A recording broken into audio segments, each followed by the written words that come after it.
Welcome to Lessons from the Field, the podcast where we dig deep with restaurant industry leaders to uncover the strategies, insights, and stories behind their success. Whether it's operational excellence, guest satisfaction, or leveraging data for growth, we're here to bring you actionable lessons straight from the experts.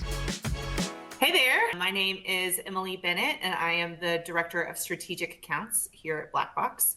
I have been here a little over 5 years, but I have been in the industry for a very long time, and I call myself a recovering marketer because that's what I did before, most notably VP of Marketing at Dickey's Barbecue and Director of Marketing at Topgolf. So to have a conversation about marketing and how we are able to use average star rating and the interaction with guests and their feedback is part of a way to drive sales and traffic. So one of the things that is so important when we have these conversations is really talking about the correlation from average star rating to average weekly sales. As you stair step up into the different average star ratings, you can see that you continue to increase that average star rating. You can increase your average weekly sales. So that's really kind of the base of this conversation that we're going to have.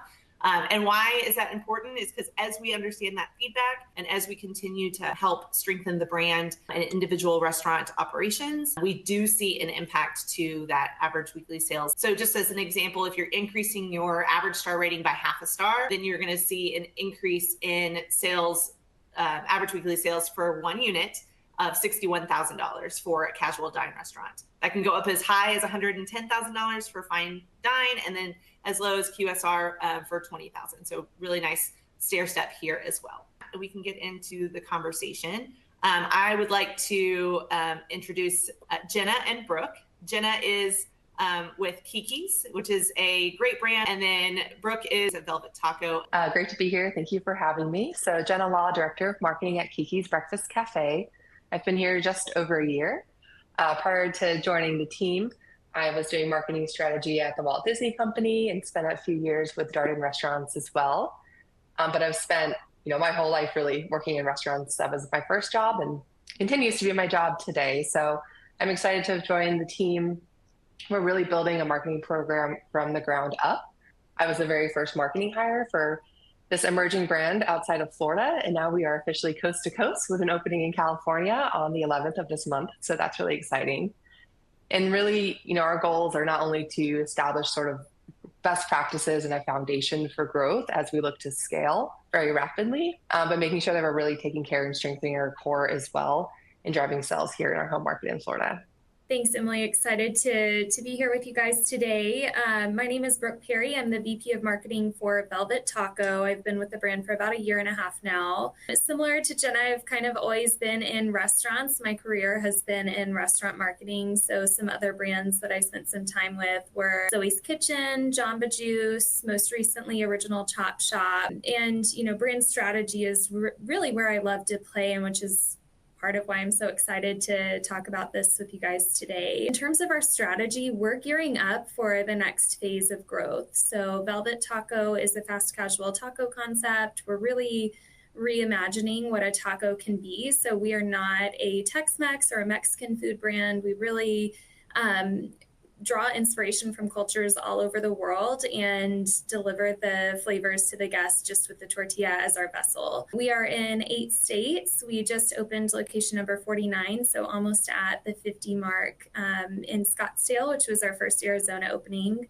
Couldn't be more excited to be there. And we just announced our first international location, which will open in London in spring of 2025. So really just gearing up for that next phase of big growth. We think we can be a leader in the fast casual taco space globally, really. So that's what we're working on. So one of the biggest things that we wanted to talk about is, like I said, really understanding the guest feedback and how you're kind of bringing that in, how you're able to respond to it. But I kind of wanted to start with just the conversation about how, reviews and Google reviews certainly has changed the landscape of so many different businesses, retail included. Jenna, do you want to talk about kind of using that experience and responding and talking to your guests through that medium?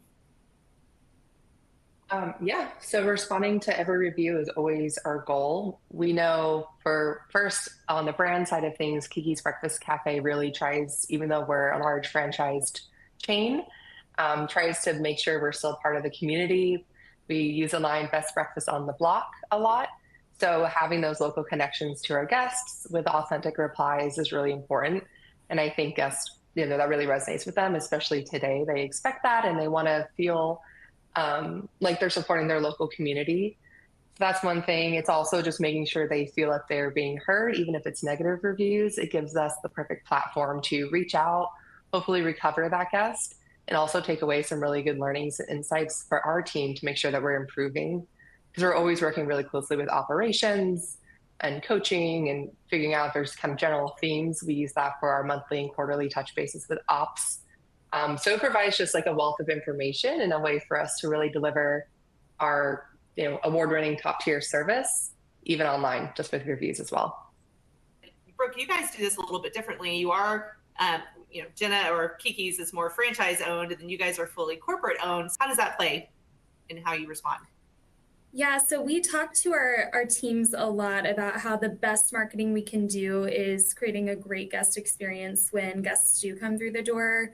Used to, we had to rely on word of mouth, actually people talking to their friends about their great experiences. But with this digital age and reviews, now those positive experiences can actually be real drivers for sales. We saw it in your slide that you showed earlier. So our team really understands the importance of that. When I joined the Velvet Taco team a year and a half ago, and they told me that our operators were responding to reviews, I was a little nervous about it at first. I just couldn't believe that we were able to effectively make that happen. Everywhere I'd been before, we had managed those responses at a corporate level. But what I found is having our team respond to their reviews for their restaurant actually creates a one-to-one connection that they have with their guests that they wouldn't otherwise have, and really gives them firsthand knowledge of what they're doing really well and what they need to improve on in their specific restaurant. The most important thing is accountability. We know that every single one of our GMs understands the importance of responding to reviews, and not just responding to reviews, but making sure every single review gets a response in a timely manner. But we have directors of operations in each region that also hold our managers accountable to it. And so it's what that does is it becomes part of the conversation that our leaders are having in our restaurants with every single visit. And none of the feedback comes as a surprise to the operators because they've seen it firsthand as those reviews have come through. So it's actually quite effective for our brand, and we plan to continue to do it.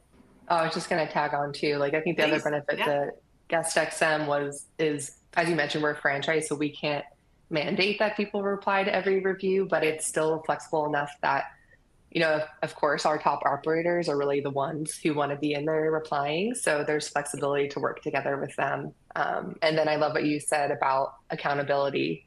We definitely use it in kind of a regular part of conversation. And I think once you start integrating and emphasizing the importance of reviews and responses, it just becomes woven into an expectation. And we say a lot at Keke's that you can't expect what you don't inspect. So we just make sure that it's really rooted in a lot of our KPIs and our ongoing evaluations with the teams. Jenna, can you talk a little bit more about what it is that you look at and maybe some of those outcomes that you've had of really being able to, to drive operational change? And then certainly would love to hear about any sales and traffic impact that you've had with that as well. Yeah, I think adjusting reviews and trying to get a handle on the 10,000 foot view of how we're doing as a system gives us a few different actions we can take. So on one hand, we're still building kind of our whole MarTech stack. So we do use it a lot for insights and trying to get some breadcrumbs. So it might be some bigger questions, whether that's, wow, suddenly we're getting a lot of home fry issues or a certain product issue, or it's a region under a single leader that's having recurring issues. It helps us flag and learn from that. But it also helps us track that, pull the reports. Like I mentioned, work really closely with ops to make sure that we're providing feedback continually to the field. And we're using we basically have a monthly kind of coaching area of operational focus call. So it helps provide guidance directly from the guest into what some of those topics might be, so we can really get in there and change it. Because like Brooke said, it really starts first with the experience that you give in the four walls. So anytime we can close the feedback loop and make sure that we're actually effectively communicating the trends that we're seeing or any patterns that we're seeing, and that is translating into action taken and coaching where needed. And we've absolutely seen the correlation. It's very, very clear that our top quartile, and it might even be more narrow than that, of locations performing and growing year over year are also our top quartile in reviews, both quality and quantity. Yeah, that's a great point. So I know, Brooke, that you have a leader in Clay that has always been very focused on this guest data and like really wanting to bring that throughout the organization. Can you talk about the structure? It's kind of the similar question that I asked Jenna, but like, what's the structure of how you analyze the data? I know the system does a lot in giving that sentiment of a review, and certainly classifies it into those appropriate categories. How do you guys dig in? How do you have a structure of communication about the data that's coming in? Yeah, so while our restaurants are able to be really granular, here at the RSO, the Restaurant Support Office, we're able to look through the GuestXM tool at things from a much higher, more strategic level, which we love. To us, if we are doing really well with guest sentiment, that indicates that our brand health is really strong. So it's all about, we have a lot of brand health conversations here. It helps us to really understand how are we doing with sentiment when it comes specifically to perceived value. That's been a big conversation this year. What about ambiance? What about food? How are we doing with our BEV program? And so the fact that we're able to look at things from a much higher level allows us to have those strategic conversations and also make big decisions with that data. And it's not just making a decision going off of our feelings or our beliefs.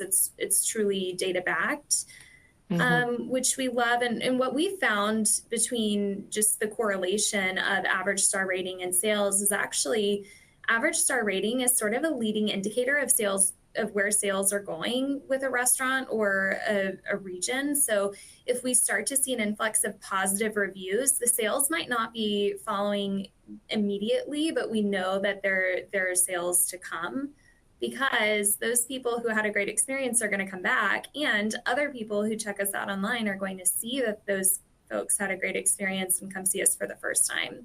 The same is true with negative reviews. If we're seeing an influx of negative reviews, well, we've just lost some guests. We need to try to recover those guests, but others will see those reviews and be less likely to visit. And so really, the GuestXM platform has just been great in helping us not only to understand where we are, but also predict where we're going. Yeah, I love that. And what a machine. Yes, it is, isn't it? It feels that way. I know one of the things that, again, a recovering marketer, right? So back in my day, when we were having conversations about poor performing stores or poor performing markets, it was difficult for me because I didn't have this level of granular data about how the guests are feeling about the restaurant. So, but I knew, walking in, you can kind of tell the vibe or understand what's going on within the four walls. And I would have conversations with my operator, like, how could I put additional money behind these restaurants that I know are not performing well, right? As far as like a guest experience perspective, it's wasted money at that point. So, it's nice to hear that you guys can have these open conversations with your operators. We always one of our sayings at Black Box is hard conversations with data just become conversations. So Brooke, can you tell me about a little bit about maybe a time that I feel like these are interview questions, like job interview questions, sorry. Can you tell That's okay, I'm ready. Okay, good. Can you tell me about a time that you guys have used the data to maybe inform some marketing decisions or advertising decisions because of maybe a slump in this area, but it's a great, performing store, you just need to really bump it up, or maybe the opposite is true, it's not doing well and you need to kind of take off until they're ready to go? Yeah, star ratings do play a role in our decision to either run or not run media for specific restaurants or markets. Luckily, majority of our restaurants are performing very well. Our average star rating is about 4.5. So, we feel really confident in how we're operating. But, specifically this summer, we did launch an advertising push in Dallas. And one of the reasons we did that is we all got in a room and we said, hey, we don't just feel good about Dallas performance in the restaurants. We know we're performing really well and delivering a great guest experience in Dallas. So let's add fuel to the fire and let's amp up our paid media and try to drive some additional traffic into these restaurants because we know we'll deliver a great guest experience. If that had not been the case and we had not had strong star ratings, no way would we have made that decision, because the only thing worse than not performing well in the restaurant is driving new guests in to experience that. It would be better if they had just never come in and had a neutral opinion of your brand. So, we're very fortunate that our operators perform at a high level, but average star rating plays a huge role in how we spend our dollars.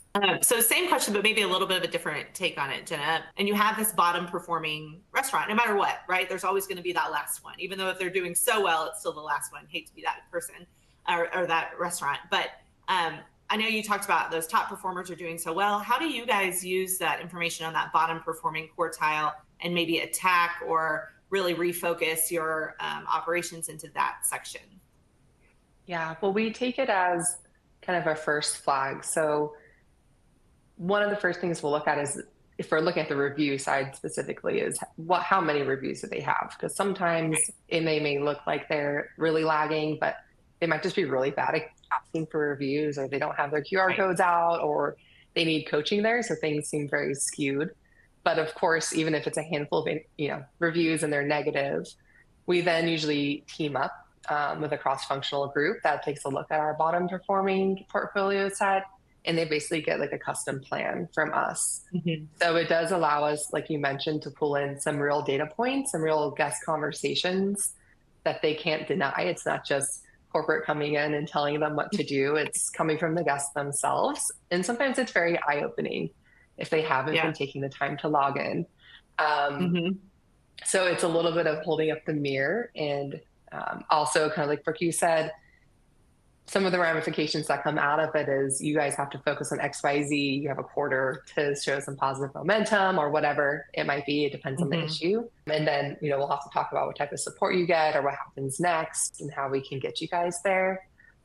We really try to approach it though as a partnership and coming at it from multiple angles, because it's never just a one solution fixes all their problems. We really have to sleuth a little bit and get to know them and understand what's going on there. But the reviews definitely help get us started in that direction and provide some of that data. As we're kind of just talking about this more conceptually, we've mentioned reviews a lot, but it's not just about that, right? It's also about the surveys that you may have be getting in, or wherever your guest wants to meet you. So I know there's a loyalty program both of you have, but is there one that you guys are like, I can see this? I guess we kind of already talked about it with average star rating, but Brooke, do you have a thought on that? Yeah, to me, reviews tell us a lot about brand health.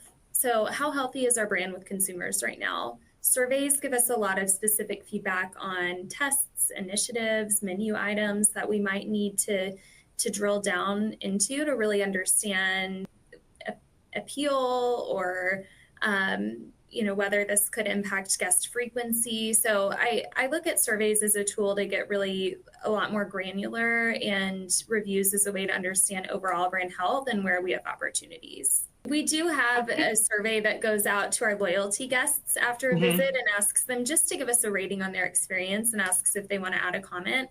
We actually filter that through GuestXM, which is great. So we're actually able to include that in guest sentiment. So when we talk about guest sentiment, not only is it reviews that other people can see, it's also the reviews of our most valuable guests through our loyalty program. So I kind of lump that in with GuestXM. I don't think of that as a separate specific survey. It's really guest sentiment. How did we do?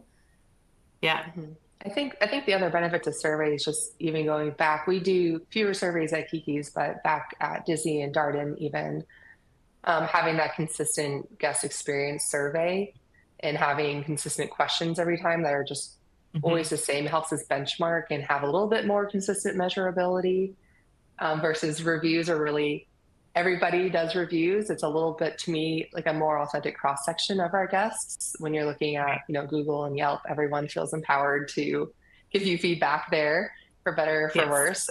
Yes. Surveys do take a little bit more time, a little bit more engagement, but you have obviously more control there. So specific questions, or if you're really tracking something that you want to make sure is a consistent metric, year over year, or a specific value score or something like that, It's definitely where the power surveys for us come in.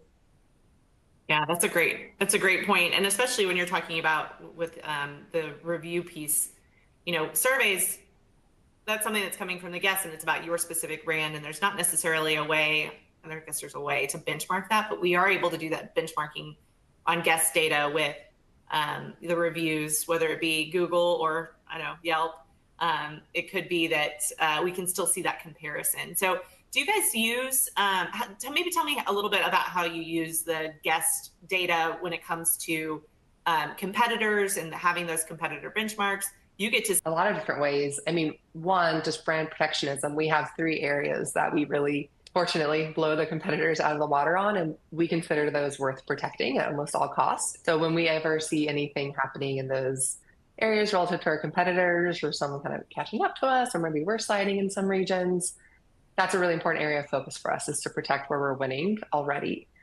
It also helps us regionally. I mean, we're concentrated in Florida, which anybody who's operating in Florida knows that it definitely has its own unique microeconomy between tourism and hurricanes and all of the other, kind of socioeconomic factors going on. So it helps us also break it down regionally. We hear on earnings reports of our competitors and things like that of how they might be performing broadly. But when we're seeing how our systems are performing, which is basically how Florida is performing, we're able to segment that as well and get a more accurate idea of where we stand in relationship to our competitive set.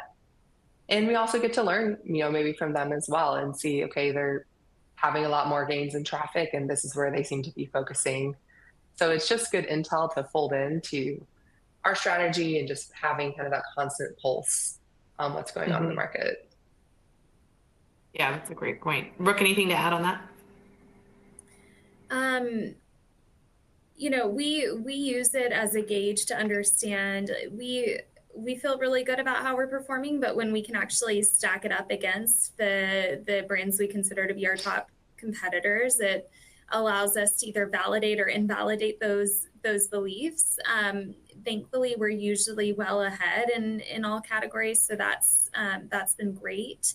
And it's also it's in every board deck. So when we talk about these really high level brand conversations that we're having, we're talking about guest sentiment, not only in relation to Velvet Taco, but in relation to our top competitors, in relation to fast casual brands, top quartile of QSR. So it gives us that comparison point and allows us to really gauge performance, not just against ourselves, but against top performers in the industry. Yeah, so I think that looking at your competitors is incredibly important, but it's also being able to really have that same look within your organization and we talked about that quartile. So like operations folks are very competitive people, like probably the most competitive people I've ever met. And so, trying to rally them and really work towards building the awareness within the 4 walls. So I know you kind of already talked about, working through the system with your GMs and your operations folks.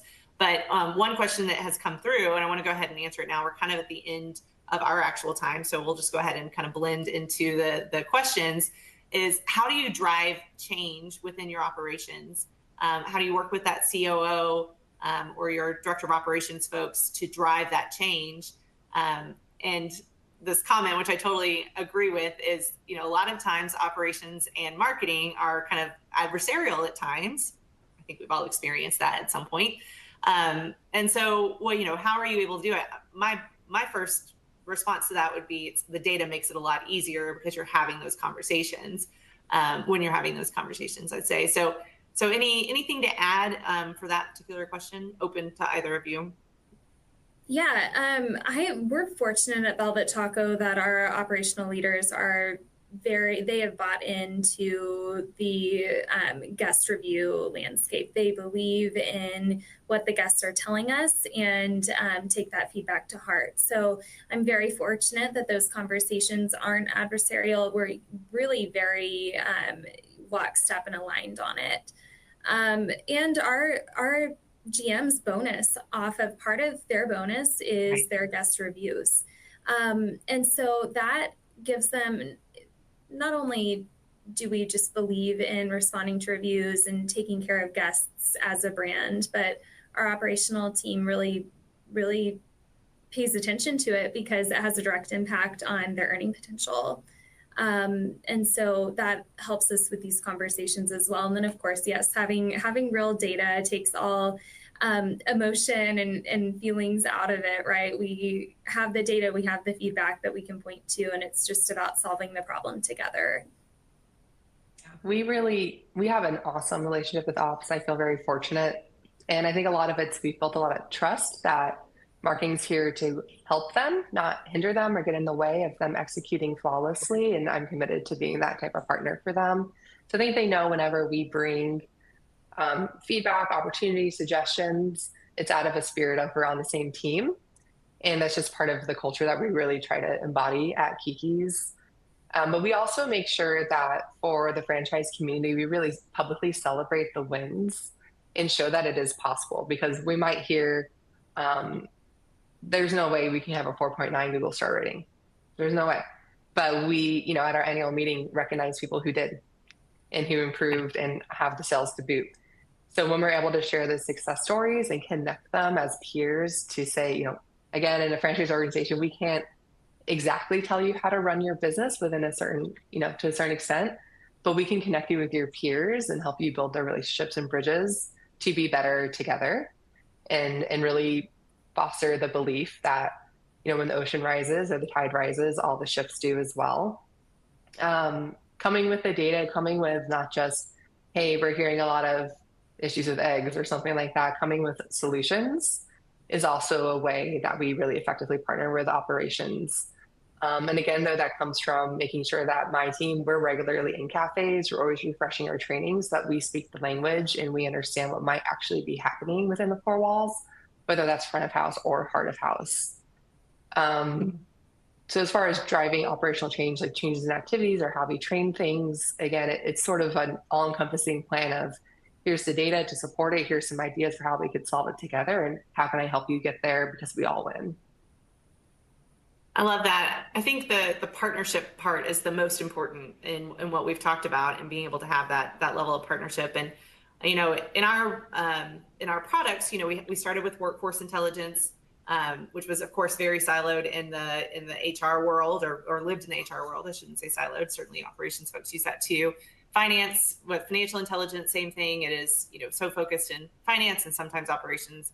Marketing, there's the response part that normally lives in the marketing department, but then the guest feedback really goes over all of it, right? So it allows each of the departments to come together with one voice and one tracking, and have all of those great conversations. So ladies, I just want to thank you so much for being here with me and to have this conversation. And thank you, ladies. Thank you so much. Thank you so much for having us. Bye. Okay. Thanks for joining us for this episode of Lessons from the Field. If you enjoyed this episode, don't forget to subscribe, rate, and leave us a review wherever you listen to podcasts. It helps others like you discover the lessons and grow along with us. For more resources, insights, and behind-the-scenes content, check out Black Box Intelligence in the show notes. Until next time, keep learning, innovating, and delivering unforgettable guest experiences.